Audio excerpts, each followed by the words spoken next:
You are listening to the Courageously Unconventional podcast. If you want to change your life and start living on your own terms, you're in the right place. I'm your host, Lynn Grogan. I'm a certified life coach, and I want to help you take action toward creating your own unconventional life.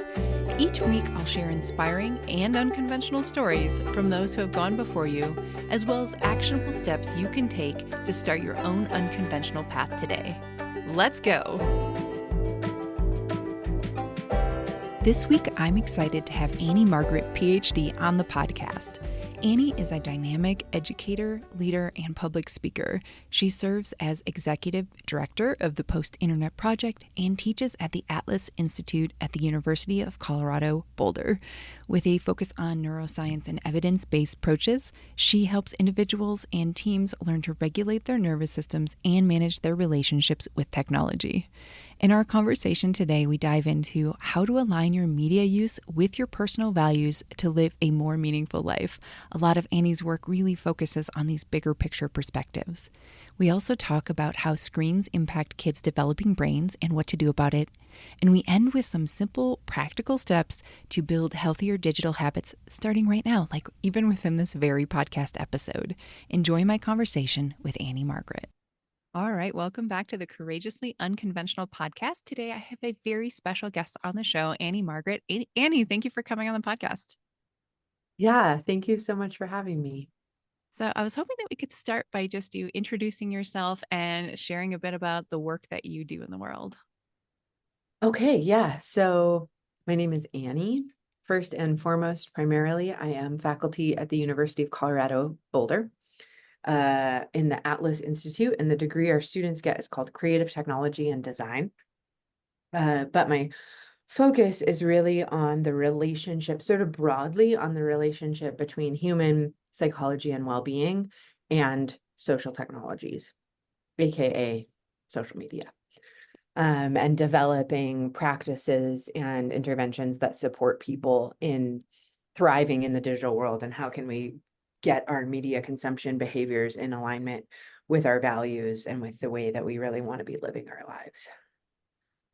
Which I think is a perfect topic because I feel like in a lot of ways, social media or like our addiction to scrolling can keep us back from like living these really big lives that we want to live and connecting with each other.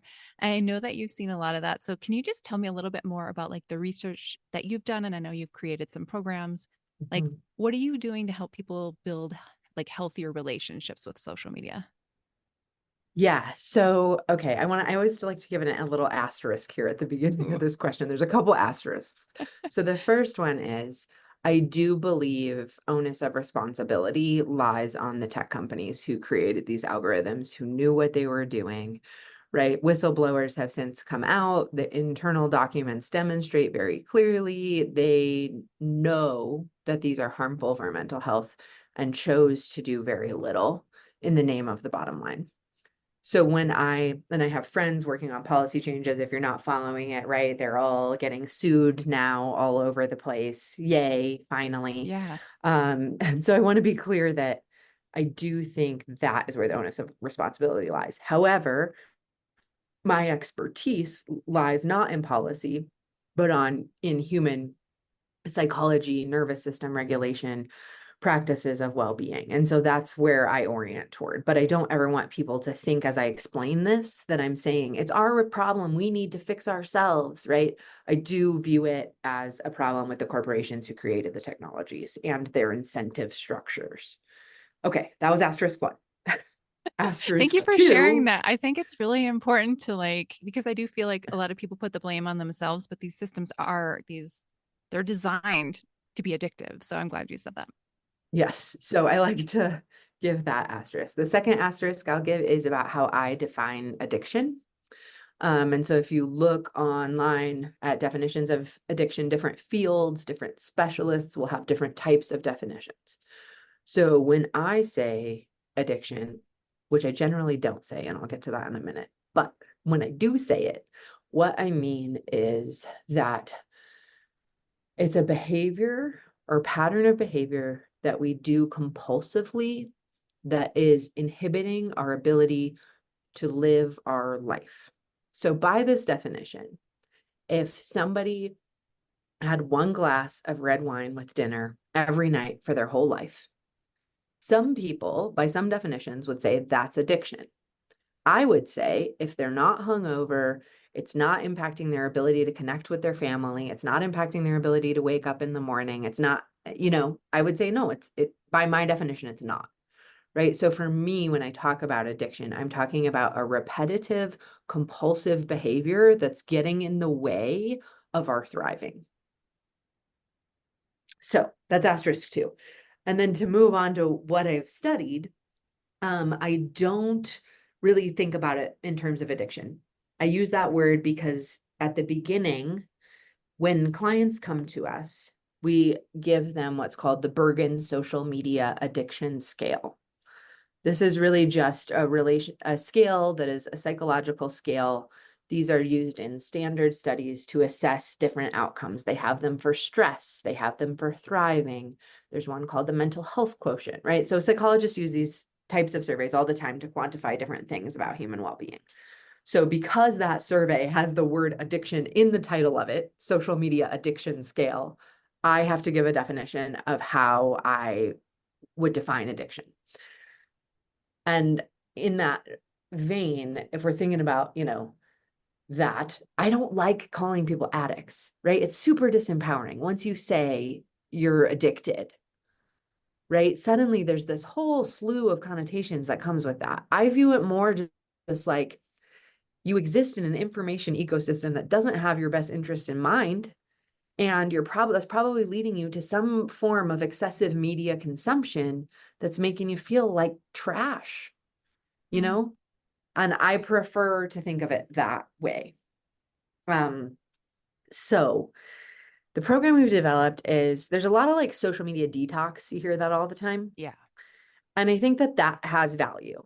That is great and super important for many people who really need, if our listeners are familiar with the work of Anna Lemke, Dopamine Nation, right? So we do get in this sort of dopamine hijack from the constant little bursts of immediate gratification dopamine we can get from social media. So that's real. If you've gotten yourself into it, if it happens to be that you really need an intense detox, by all means do it. However, the detox programs don't have great lasting efficacy because I think they're not getting at the root of the issue for people, which is what do I want to be doing with my time? And so our framework for our program that people go through to achieve media balance and thriving. So they come in, they report on their current media behaviors. And this is just step one, right? Just look at what you're doing Like that without awareness phase. judgment. Yes, without judgment, just look. Go in your apps, look at your screen time. Are you on your phone first thing every morning? Are you on your phone right before bed? Are you on your phone on your lunch break? Are you on your phone on your commute?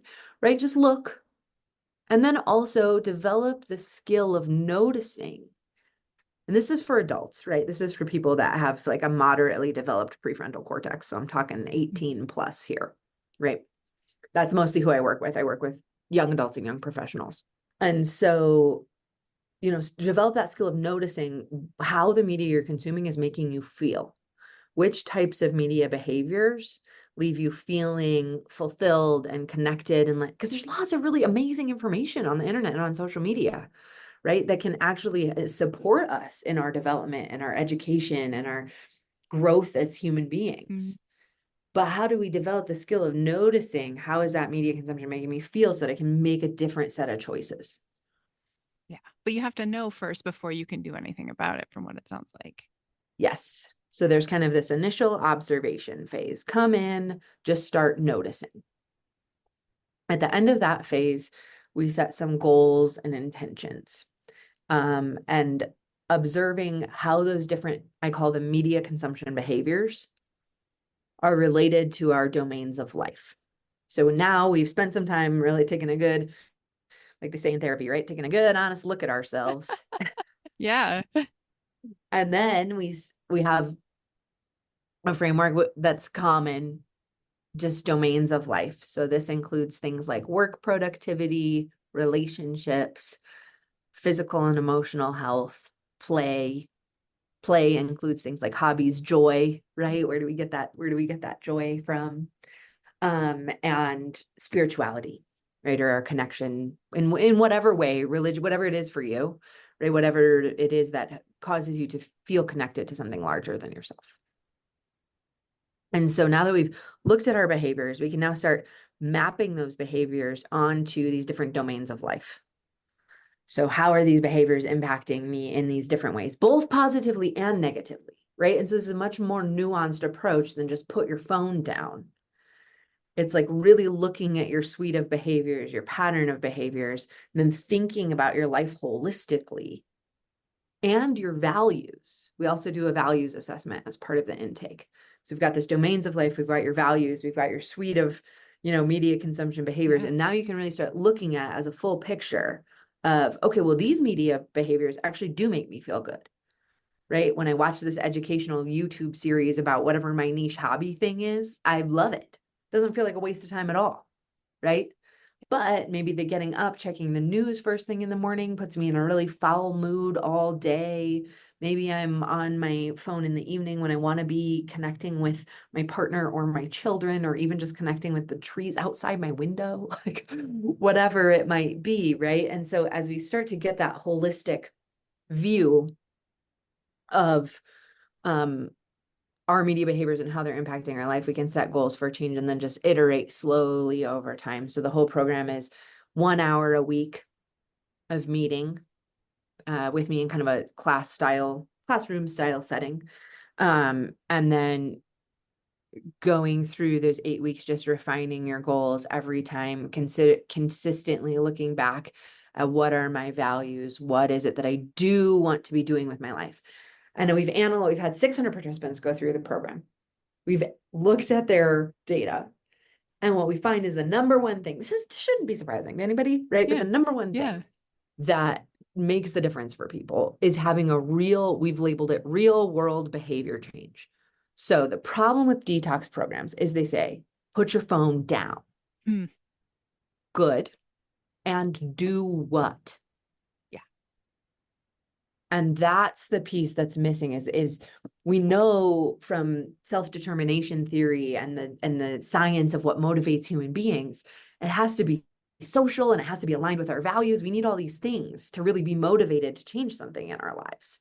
And so if you're just saying, put your phone down, that's not motivating, right? Right. It doesn't give you anywhere to go toward, is what I'm hearing you say. Yes, it doesn't give you anything to go toward. And so when people write into their goals something specific that they want to be doing, right? I want to get back into my meditation practice when I wake up first thing in the morning. I want to be present with my kids during dinner and after work hours. I want to finish that book that's been on my bedside table for 3 months.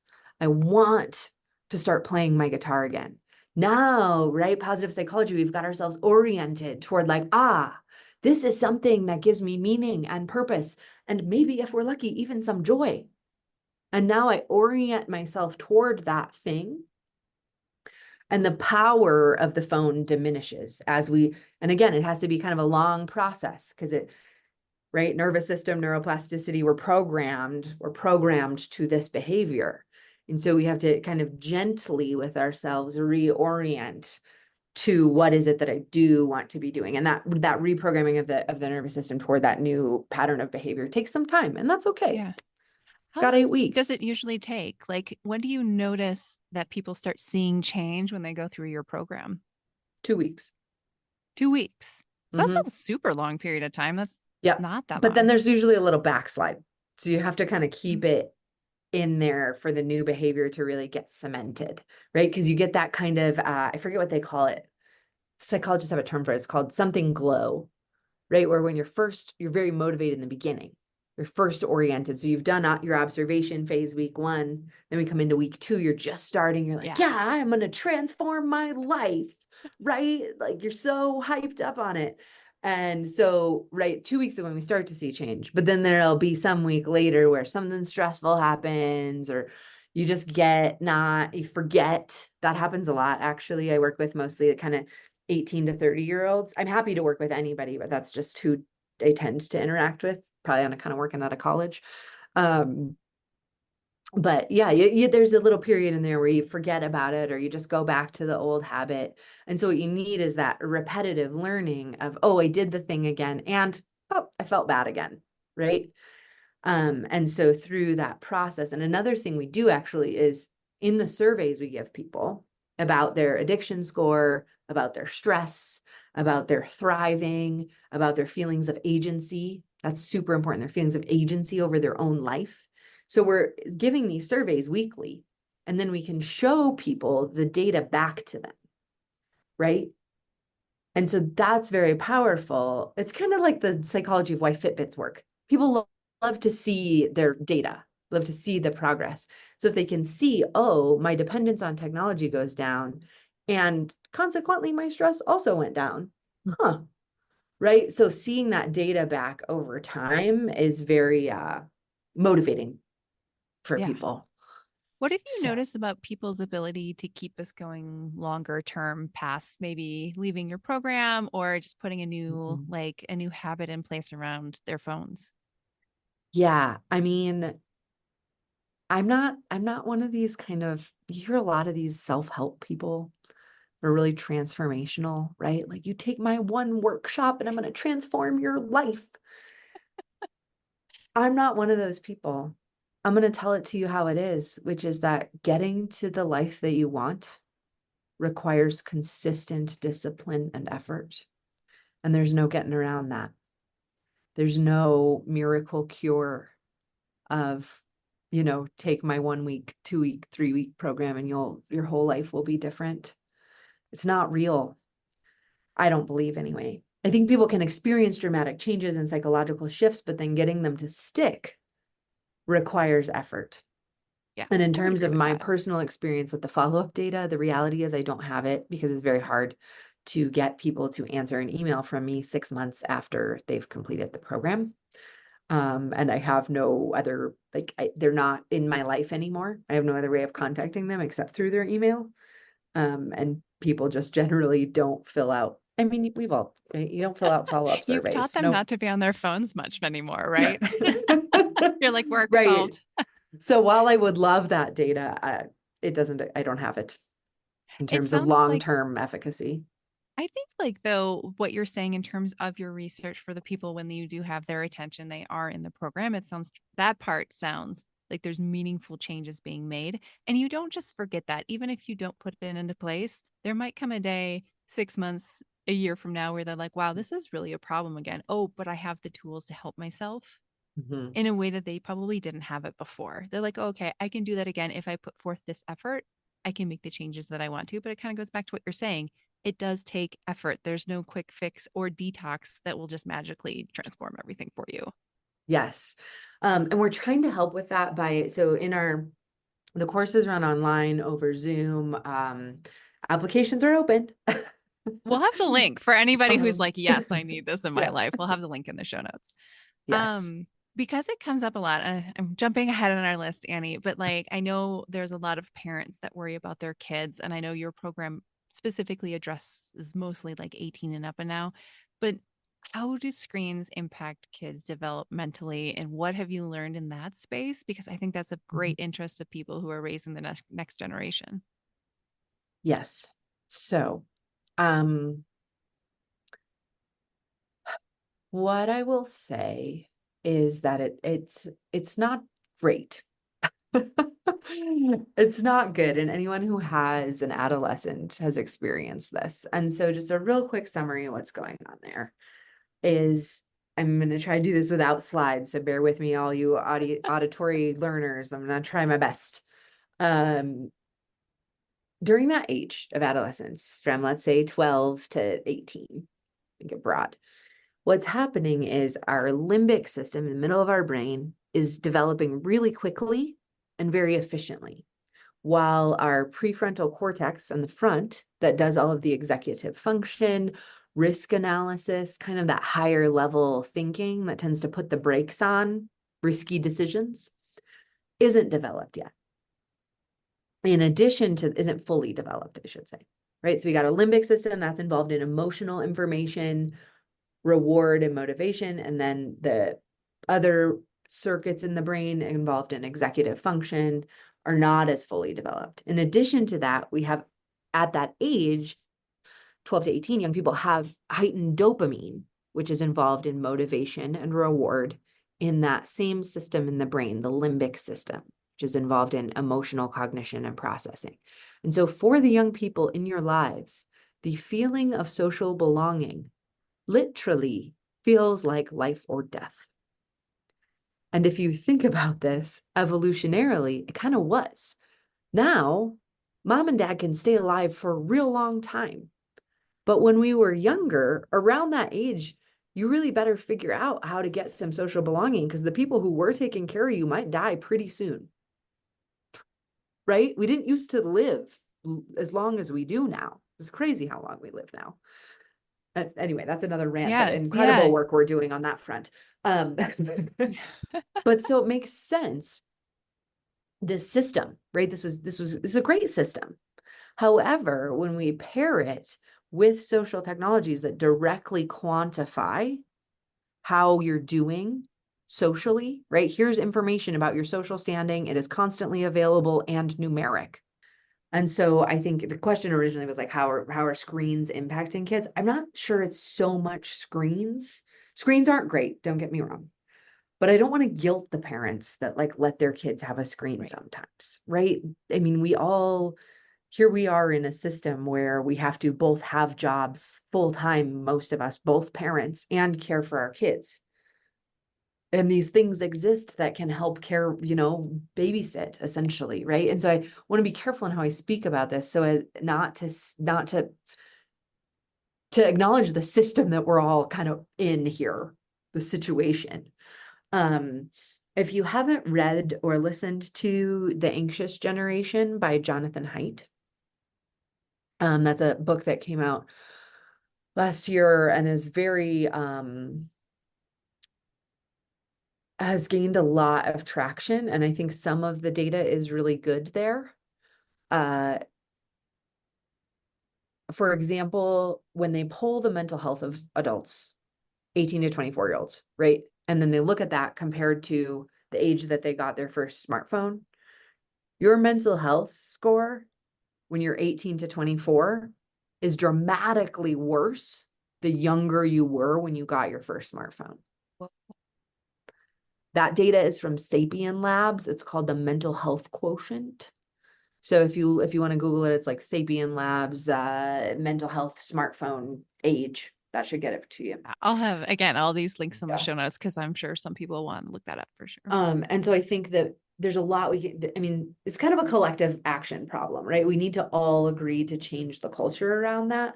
So parents can try to relax, to not need to contact your kid all the time so that they don't have to have a phone. If you really need them to have a phone, just don't have it connected to the internet. There's no reason young people need to be constantly connected to the internet. I don't think anybody should be constantly connected to the internet until their brain develops more, right? So I'm not saying no phones for kids. If it feels really important to you to be able to contact your child, just get them a dumb phone. So it sounds like what you're saying is it's not necessarily screens. Those have their issues in and of themselves, but it's like what's happening socially when kids are engaging with things like Snapchat or TikTok or any of these other things. So it's really like how it's impacting them socially and their social development. Yes. And their perception. There's like and there's a cost benefit, right? So it's not necessarily that the screen is so horrible, but if we're in our room on our screen all day, what are we missing out on? We're missing out on play. Play builds. This is an interesting term, actually. Are you familiar with the idea of anti-fragility? I've heard it, but explain it. So basically, human beings we talk about developing resilience all the time, right? That's a very common term. You hear that a lot. We have to learn to be resilient. So there's an example of this with wind and certain types of plants, right? So they need wind to blow or they won't grow roots, right? They need to be exposed to the elements, but their biology won't grow a good, strong root system unless they realize they need it to hold that plant down, right? So if not all plants, but certain types of plants, And we call this anti-fragility, right? So if you try to raise that type of plant in an enclosed, safe little greenhouse, and then you try to put it out in the wild, they'll just die because they don't have a root system, because there was no challenge there to cause the development of that root system. And so the parallel to young folks is like, they need to be outside playing. They need to be maybe sometimes getting a little bit hurt. They need to have interactions that are hard and messy and make them come home and cry because whatever happened on the Right. playground, you know? And that's really important for social development. So synchronous play is what we need for young folks. Mm. More unstructured playtime so that they can learn how to explore, to develop the social skills we're describing here. And then synchronous interaction. So that's one I see a lot, even in the older kids still, they're still sometimes a bit scared of synchronous interaction, right? Asynchronous is I text you, you can take as long as you need to think about to text me back. I send you a meme, you can take as long as you need to message me. It's asynchronous, That right? makes So sense. Okay. anything synchronous, super good for development, because we're also programmed to read all those social cues, right? Body language, eye contact, our whole nervous system is so attuned to that co-regulation with other human beings that we really need that to develop properly. And so again, it's not that I'm demonizing screens, but if we're spending all of our time on screens at the expense of synchronous, three-dimensional, playful interaction, that has really negative consequences for social and emotional development. So it sounds like what you're saying with both adults and kids is that like we're not demonizing, we're not eliminating or eradicating. It's just this Mhm. intentional focus on how is this tool brought into my life, and considering the consequences is okay, like if I am spending 2 hours on it tonight, what's the consequence of that, or what am I missing out on? And just really being aware of what's happening. Obviously, adults are probably in a more of a position to be aware of things. Mhm. And I think too is just like, at a certain age, we can remember not having phones. So we have a comparison point where kids don't. They don't know what like life is like without these screens and phones. And so it's almost kind of what you're hearing you saying is parents kind of need to bring that intention into it and guide their Yes. kids, not necessarily saying get rid of them altogether, but we need to send them in the direction of like playtime and different things like that. Yes. And I want to be clear that I think before your prefrontal cortex is developed, getting rid of it altogether is a good move. What age range are we talking with that one, just in I case don't somebody think doesn't know? anyone should have access to social media or like full-time access to social media or the internet before 16 to 18. Like there's no need for it. I mean, it's a collective action problem. They're going to tell you, your kids will say, oh, I'm going to be left out. I'm going to, right? And so it's what one thing I've seen really successfully happening is this phone-free school movement, right? There's schools I've been visiting and speaking to about this for a while. And they are now adopting the phone-free school policy and doing really, really well. I mean, the kids took to it. I went and talked to them. They kind of feel relieved, honestly. It's like, okay, Mm, we're off the hook now, and so in this sense, it is a collective action problem of like needing to get everyone collectively to agree, we're all going to stop this now, so that nobody has to feel left out. Nobody has to feel isolated from not being on it, right? We're just agreeing. Nobody does this till you're 16 to 18 or whatever we as a collective decide. yeah. Well, and then it's like then the kids can, I don't want to say blame the parents, but it's like, oh, it's not on me. It wasn't my decision, or I didn't, argue for this, or I'm not the only one, but it's everyone. Yes. Nobody's on this. We have to come up with different ways to interact. Yes, exactly. And yeah, so that again, that's to give credit where it's due. That was largely popularized by that book, The Anxious Generation by Jonathan Haidt. Um, and I think he's done great work bringing this issue into kind of public awareness and pushing really for this phone-free school Yeah. movement, or no social media till 16 to 18. I think it's really good. And it's also interesting the way, I think there's a funny irony here, right? Like the algorithms amplify rage and fear-inducing content. I think probably all your Mm, listeners are aware of this, right? That's yeah. how it works. That's what Yeah. pays. They're, quite literally on the back end, they're optimizing for that in the way the algorithms are built. And so it's kind of funny because I think with this issue, I don't know if this is too heady academic, but there's kind of this funny irony in that we're critiquing the system, right? We're critiquing this thing, the social media, the algorithms, what they amplify. There's a critique here. The critique is these are ruining our children. There's an entire generation that's anxious, right? The title of the book is The Anxious Generation. That induces fear and moral outrage. And so the algorithm amplifies it. Right. And so I do think there's this kind of, to me, as a little nerdy academic who studies this stuff, to me, there's this really funny irony of what's happening here. I'm like grateful that this issue that I care deeply about is being amplified, but it is not lost on me that the issue and the danger and the fear is amplified. Whereas my program with solutions, 600 participants, data showing it works, the algorithm couldn't care less. Right. They don't want solutions. They want more eyeballs. Yes, right. We don't want practical, reasonable solutions. We want sensationalism, we want fear, we want outrage, right? And so I think there's kind of and that's not to diminish his work at all. I think it's super important Right. and amazing, but just like kind of a funny irony there where It's a funny irony. I agree yeah. with you because it's like, huh, that's what you're pulling out of that. Of course you are. So, yeah. Okay, another question. Like, how do you think that social media and smartphones impact our sense of self and our ability to build authentic connections? Sense of self and building authentic connections. So I'll start with authentic connections. I teach a class called Empathy and Technology. And in that class, around the Obama presidency era, there became really popular information to say, oh, we're having an empathy deficit. There's an empathy deficit. Hmm. So bad. That's the problem with humanity. I do not believe that this is true. I think that we evolved for thousands of years where the pain and suffering of people was directly around us, right? We didn't have access to in our pocket at all times to the pain and suffering of billions of people.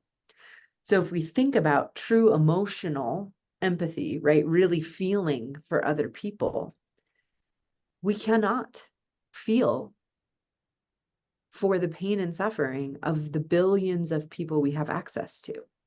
We will become emotionally exhausted, anxious, and paralyzed, right? We can't do that. And so saying there's an empathy deficit, I don't think is correct. I think it's to say that we have to like be wiser and choose where we're placing it's like that resource of emotional empathy, because if we really get distraught, so if we allow the algorithm to send us all the most horrifying, outrageous, fear-inducing Right. content, and then we try to really believe it's good for some reason to maintain emotional empathy for everything we see through the internet, we're going to get burnt out like 10 Right. minutes in. Right. You and I Because could we're go not online right after this and just find the most like heartbreaking things for yes, hours on end. Yeah. for hours on end. Yeah. Bottomless sea of it for you there. Um, so that's kind of part one of the authentic connection piece. And then there's so much I could say there. There's so much I could say there. It's a We big need question. eye contact. We need Mhm. physical touch. We need all of these things. Like our nervous system, we have this idea that we're just like a little floating head, right? It's just our Yeah. brain. But our nervous system, which informs our experience of the world, is through our whole body. We are embodied creatures. And so in terms of how we connect with other people, we need that three-dimensional real life connection. I think it does crazy things to identity, social comparison, I think we have this primal urge for belonging. And so a lot of times the algorithm can kind of find people who for whom that is an unmet need.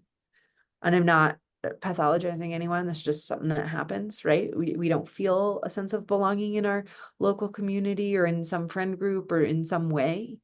And so then you are much more likely to be susceptible to radicalized ideologies because they'll create that feeling of belonging for you, Right. right? You're special. You're part of this special small in group who believes this inane thing, whatever it is, right? But deep at the root of that is like a fundamentally human thing of like, I want to feel like I belong. I want to feel like I matter. I want to feel like I'm part of something. Um, and so I think that's why in this digital age that we're in, and as it continues to amplify, we need new systems of creating meaning and purpose and connection in our lives. We used to have institutions that did this for us.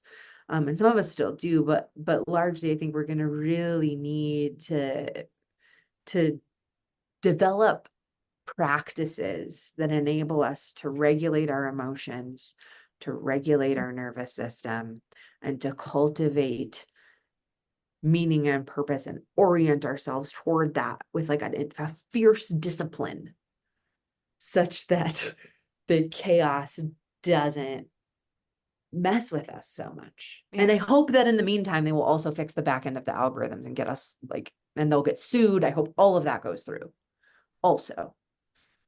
But And in it's the like, meantime, what's the next? Yeah, because I can't, I think what I'm hearing you saying is that, like, with that desire for belonging and to not feel lonely, if you're turning to, say, online communities or something that's not that in-person connection or where you can actually like experience someone else, mhm, it's kind of like this band-aid. It's not actually doing the thing for you that you want it to do.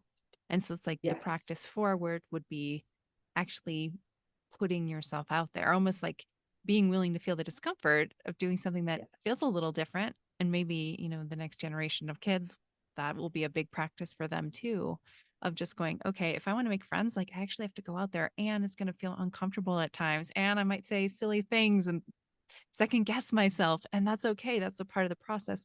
Nothing has gone wrong. It's just like a normal way of interacting that maybe Yeah. seems a lot easier if I just go and hide in this like online group and occasionally comment on someone's post. Yes. It's a beautiful paraphrase. And I guess I'll just say also that the internet has a lot of amazing communities on it. And so I don't want to totally throw the baby out with the bathwater. Like people who are part of historically marginalized groups or identities are really able to find their people online. And I think I know people who've made friends online who are their real friends, right? But there's in those communities, I think there's an element, the ones I'm thinking of specifically a lot are on Minecraft. And Hmm. the interesting thing about Minecraft is it's synchronous and there's a superordinate goal, right? So if you get together and play on Minecraft together, right? There's a chat there. You're all there in real time. People are like chatting about their real feelings and what's really going on in their lives while they're playing this video game. And there's also a superordinate goal involved. That it creates a motivational system for Hmm. everybody who's working on that Minecraft server to show up at the same time to work on it, right? So there's motivations there around cooperation, around synchrony, right? And so I don't know. I want to be a little more nuanced about not totally throwing Yeah. the baby out with the bathwater. There are It's not like one or the instances other. where online communities can, I think, actually meet that need through synchronous, cooperative online interaction. Yeah. That makes But that's sense to very me. different than the like sea of social media and just commenting on a post. That's not what I'm talking about. You're talking about people actually talking to each other in real time. Yes, in Right. real time and working Right. on a project together, even if it's a video game project, right? Working on Right. a project that is important to them together in real time. That makes total sense to me. I feel like sometimes I live half of my life in person and then online since I travel full time. And so that makes sense to me, but you can tell the difference between like, and it kind of goes back to what you're saying at the top of the show. What feels good to me? What doesn't feel good to me? It could be that like the best part of your day is playing Minecraft, right? Like it could be that's when you connect with your friends in that Yes, way. And it's the yes. best. and it's the best. And that can be absolutely true. And right. And so this is why this detox thing is not the answer, right? Because then you're throwing, right? I know one of my good friends has Minecraft friends from all different ages and geographic locations all over the world. They're all part of this one server, right? And they're real friends. Like he knows things about their mental health struggles and what they're going through with their families and their parents getting divorced. Like they're talking about real things and receiving real social support. And so I don't want us to just toss that out entirely. Yeah. Yeah. I'm glad you brought that up though, because I think some people could listen to this and just say, okay, right. No more screens or like a different type of detox. That's like, okay, now I am going towards something. It's very much in person, whatever, but it's like, you can, there's a hybrid. There's a way of doing Yes. both, but it's being intentional and it's seeing what feels good to you and what's helping you live the life that you want to live according to your own values and goals and all of those things. Yes. And it's like, Yes. realistically, that's where we're going, right? Because it's like, this is not going to stop anytime soon. Phones are going to be a part of our lives, screens are going to be part of our lives. And so I think it's helpful for us, for me at least, to talk through that with you because I think it's easy to just say one or the other, or this is bad altogether. And it's not. There's good and bad. Yeah. What else are Exactly. you optimistic about these days when it comes to things? When it comes to this? um, I'm just gonna give the freshest, realist answer. Yeah. Um, so I'm optimistic about a lot of things. I'm kind of optimistic by default. I don't know, maybe some lottery, maybe it's the meditation, maybe my parents did something right. Who knows? There's a lot of variables there. But one thing I'm optimistic about is that for years I have been teaching classes related to this type of thing, right? For young adults, both on the college level and in the program itself. And so the other day I was teaching class and so this class specifically is practices for nervous system regulation, which I believe is so important to our ability to thrive in this sort of, hockey stick moment of double exponential technology expansion, AI, blah, blah, blah, right? Like I think we can all sort of feel it, there's this feeling of like, whoa, right? And so I'm getting to the optimistic part. I know that was scary, Yeah. but Yeah. I'm getting there. The idea that I've been teaching this for years, and it feels like I was always fighting an uphill battle about why this was important. If I tried to tell young people, young adults, right, these are important practices, we got to learn how to do this, they would kind of roll their eyes at me a little bit like I was like, what? Why is this? Why do we need to do this? This is ridiculous. No, I need to learn physics, right? That kind of attitude and or perspective attitude, that perspective. And last week I was teaching them the same thing I have been for years, and we got to the part of the class where we do our breathing exercises. And for the first time ever, I said, okay, now we're going to practice. And they all just were like, okay, sit up straight in their chairs, ready to, like, yes, ready. And I thought, okay. And I almost want to credit the internet somewhat for this because it's made this idea that we need to take care of ourselves more well known, right? Like, I don't want to give them that the entire credit, but there is this way that, yes, it amplifies outrageous information and horrifying information, but also makes available a lot of language around what it really means to take care of ourselves and about education on our physiology and our nervous systems and how to exist in our bodies without losing our minds, what we can do about our anxiety, what is the value of these types of practices. Um, yeah, so I feel really optimistic about that. I know that like I sent a lot of questions to you ahead of time and that you were thinking about things. So what didn't we talk about yet that you were like, I was really hoping we could get to that? Um, wow, good question. I think I would I would love for the listeners to know kind of just like, and maybe you're planning to get to this later, but just like some actionable things that Yes. people can do. I don't know if that was still on the list. I don't want to jump It the is gun still on the here, list. but That's sort of like the kind of takeaway question, right? Like, what can I do yeah, next? Because what can I do if anybody can next? do anything, it's like just what's that one or two things that they could do today? So yeah, what are the actionable things? Um, so there's kind of the standard stuff, right? Get an alarm clock and stop sleeping with your phone in your room.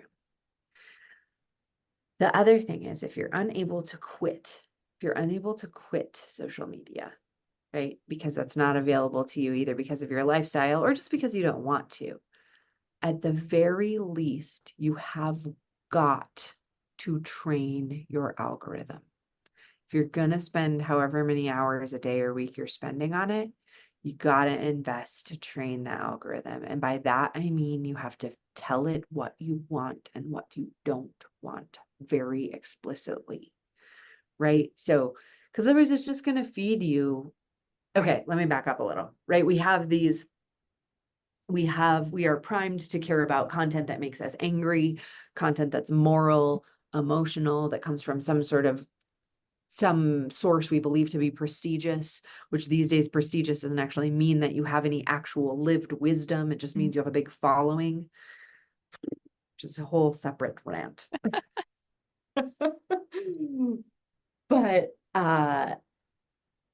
this idea of training our algorithm and going in there and saying unfollowing accounts that make you feel like trash, unfollowing trending things that make you feel like trash, going in there individually clicking no more like this, no more like this, no more like Mm. this in the settings, muting stories from people that maybe make you feel for whatever reason. Like you don't need to, you're under no moral imperative to take in all this information. Right. Like we can change the culture around that. You don't have to do that.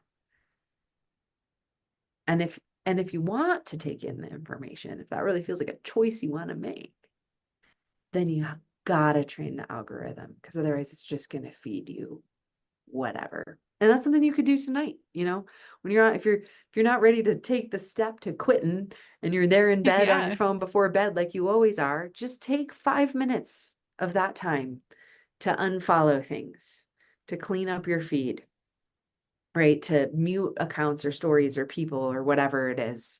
And whatever you're on, whether it's TikTok or Reddit or Instagram, right? There's Right. settings in all of these things where you can Yeah.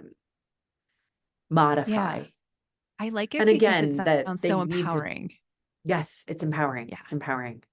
And find some people to follow who really inspire you, right? Inspiration without comparison, just pure Mm. inspiration. Things that make you feel like, wow, that makes me feel like I want to be a better person. Follow stuff like that, right? Because if we're going to brainwash ourselves with social media, we should at least like choose. Brainwash in a good way. Yeah. Love it. I mean, my first choice would be not doing that at all. But if you're going to, at Ah, least choose the I love it. content. Yeah, so that one, sleep with the phone out of your room. The standard things, try grayscale if that works for you. Move your apps around, Mm. right? So whatever your app is, mine's email. So when I open my phone, I always open my email first thing. So if I go like, and we're talking and I'm like, oh, I'm going to set a reminder to email you later, pick up my phone to set the reminder, I'm in my email. Like, Right. Right. how did that happen? It's because of a motor response, right? We have motor responses that bypass the prefrontal cortex, like the logical thinking, rational thing. So you just have double tap to like is another one of these, right? We've ingrained You this do it before you behavior. even think about it. Do it before you even think about it. Pull to refresh, right? And so, just if you can't delete the apps, just moving them around fairly often helps, Yeah. right? So that you switch up the motor response impulse of where you tap, right? Just move the addictive thing that you always tap on, whatever it is for you. Just move it somewhere else and move an app that you want to be clicking on to that spot. It like Like inserts a ease, pause to bring your prefrontal cortex back online, and I'm yeah. imagining. Yes. Um, Yeah. yeah. Well, and I even had learned recently like you can delete from the home screen. So if you're like, this is an app that I would just like not like to see on the homepage. You can delete it. It's still downloaded, but it's not necessarily front and center. So we can get Yeah, clever my with God, that, but yeah. delete apps, just delete them. You can always get them back again. It's not Yeah, permanent. well, yeah, Yeah. and I mean delete them off all the home screens, right? Because you can still, if you really want it, you can go in and search. Right. It's still there. It's just you're not looking at it all the time, to your Yeah. point. Yeah. Yeah. What else? What else would you? So we have the don't keep the phone in your bedroom, train your algorithm, delete apps, You can't delete them, move them. move them, delete or move grayscale, turning your phone to grayscale so it's not as appealing. Is that why you would do Yes, that? yes, Okay. yes. Because we love the colors. Just if you try it once, you'll realize that it loses its appeal pretty quickly when it's not colorful anymore. It's not very interesting. No. Um, yeah, and I would say if you've got the, if you can find one of my favorite, so I also teach meditation and breathing practices, a lot of different things oriented toward nervous system regulation. So one of my favorite people in this space, his name is Richie Davidson, Center of Healthy Minds, University of Wisconsin. And he has this quote that says, if people spend as much time on their minds as they do brushing their teeth, the world would be a different place. And I think we all have this belief that we don't have time, that we're too busy, right? I was in a meeting the other day with some folks, and I could tell everyone was kind of getting into that activated nervous system state of stress, right? I could feel everybody's like, which happens all the time in the workplace. That's totally normal thing to happen. So at the end, I said, does anybody want to take 2 minutes to breathe? Everybody said no, right? Because we have this belief that we don't have 2 minutes to take care of ourselves. But take a look at your screen time, my friends, my sweet, darling friends. Take a look at your screen time and then still tell me you don't have 2 minutes, 2 to 3 minutes a day to just slow down and focus on your breath and calm your nervous system down. You can find 2 or 3 minutes. You don't need to get a crazy practice. You don't need to be meditating an hour every morning. 2 minutes. It seems like a really nice place to end, just because if somebody could even just leave this podcast and just not turn on the very next thing and just breathe for 2 minutes, like what a difference that could make their entire day. Yeah, so please do. Actually, could I demo it right now? Yes, let's do it. Could we all just do that together? So don't hang up. You guys, don't. We're going to do it right now. You were going to Okay. listen to this for a whole hour, so we're going to do it. All right, let's do it. All right, so wherever you are, if you're driving, leave your eyes open, please. I know I'm a drive and listen to podcast person, so don't close your eyes if you're driving. Otherwise, wherever you're at, you can feel free to close your eyes. And this one, so when we have the sympathetic branch of our nervous system, which gets activated, that's fight or flight. And then we have parasympathetic, rest and digest, that keeps us calm. What happens is most people are operating in sympathetic state pretty much 24/7. Not everybody, but a lot of people. And that's kind of social media fuels that, right? We feel like we're relaxing, checking out by scrolling, but it's not true relaxation. And so the breath is a way that we can interact directly with our nervous system. And that's not hippie woo woo, that's science. That's real neuroscience, respiratory system. I'll spare you the details, but just it is.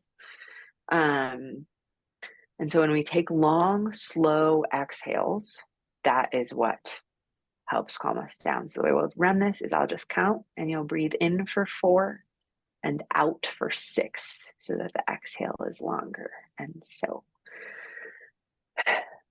here we go. Everybody air out. And we'll go in, 2, 3, 4, out. 2, 3, 4, 5, 6. In, 2, 3, 4, out, 2, 3, 4, 5, 6, in, 2, 3, 4, out, 2, 3, 4, 5, 6, in, 2, 3, 4, out, 2, 3, 4, 5, 6, in, 2, 3, 4, out, 2, 3, 4, 5, 6. Last one, in, 2, 3, 4, out, 2, 3, 4, 5. Let your breathing come back to normal. And yeah, 6 breaths per minute is kind of the sweet spot. So I hope everybody feels nice and relaxed. And if you're too relaxed now, I apologize. You were probably tired before I did that, and you just didn't know. You just didn't know.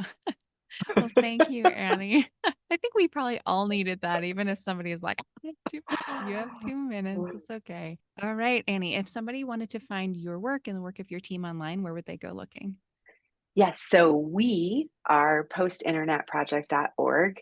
And I also feel like I have to just mention my sweet, darling co-founder. Her name is Autumn. We have been working together on these efforts for 6 years, and she is truly incredible. So you can find either of us, Annie at postinternetproject.org or Autumn at postinternetproject.org.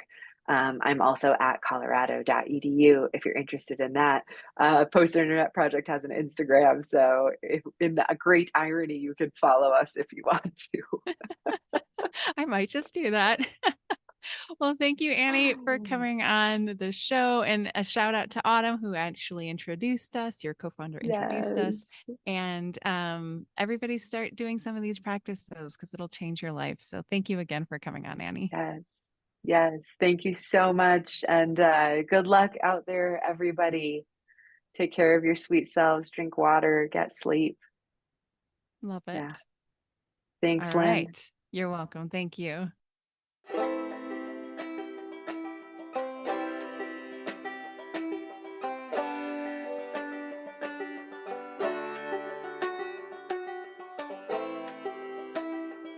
Hey friend, thank you for listening to today's conversation. If you're considering a major career or lifestyle change and you want to talk to someone about this, I'm here for you. You can learn how to work with me one-on-one on my website, which is lynngrogan.com, and I also have details in the show notes. See you next time.